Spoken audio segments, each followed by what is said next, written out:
মানুষ হিসাবে ভুল যে কেউ করতে পারে। আপনার এই চেয়ারের জায়গা থেকেও যদি এরকম কিছু হয়ে যায়, আমরা যেন আপনাকে শুধরে দিয়ে সহযোগিতা করি। এ দায়িত্ব আমরা নির্দ্বিধায় নিঃসংকোচে পালন করব ইনশাআল্লাহ। ধন্যবাদ। আপনি ডেপুটি স্পিকার নির্বাচিত হয় আমরা সেদিন এক দফা আপনাকে অভিনন্দন জানিয়েছি, আজকে আবার আনুষ্ঠানিকভাবে অভিনন্দন জ্ঞাপন করছি। ধন্যবাদ। মাননীয় স্পিকার, আপনি ইতিমধ্যে কালামে হাকিমের একটি আয়াত এবং রসুল করিম সাল্লাল্লাহু আলাইহি সাল্লামের সবচেয়ে ঘনিষ্ঠজন প্রথম খলিফা আবু বকর সিদ্দিক রাদিয়াল্লাহু তাআলা আনহুর শাসনামলের একটা অভিব্যক্তি এই মহান সংসদে আপনি তুলে ধরেছেন, এই জন্য আপনাকে মোবারকবাদ। আপনি ডেপুটি স্পিকার নির্বাচিত হয় আমরা সেদিন এক দফা আপনাকে অভিনন্দন জানিয়েছি, আজকে আবার আনুষ্ঠানিকভাবে অভিনন্দন জ্ঞাপন করছি।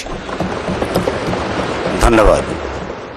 আপনি আজকে যে মনোভাব এখানে ব্যক্ত করেছেন আপনার বক্তব্যের মধ্য দিয়ে, আসলে বাংলাদেশের জনগণ এটাই কামনা করে, যেই সংসদ দেশের সকল কর্মকাণ্ডের কেন্দ্রবিন্দুতে পরিণত হোক এবং এই চেয়ারটি অত্যন্ত গুরুত্বপূর্ণ ইনসাফের একটি চেয়ার।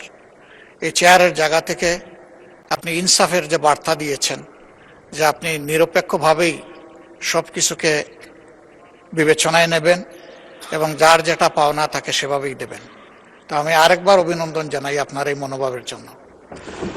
আমরা আপনাকে আশ্বস্ত করছি, আপনার দায়িত্ব পালনকালীন সময়ে আমাদের পক্ষ থেকে আপনার নেওয়া সঙ্গত সকল পদক্ষেপে আমরা সহযোগিতা করে যাব ইনশাআল্লাহ।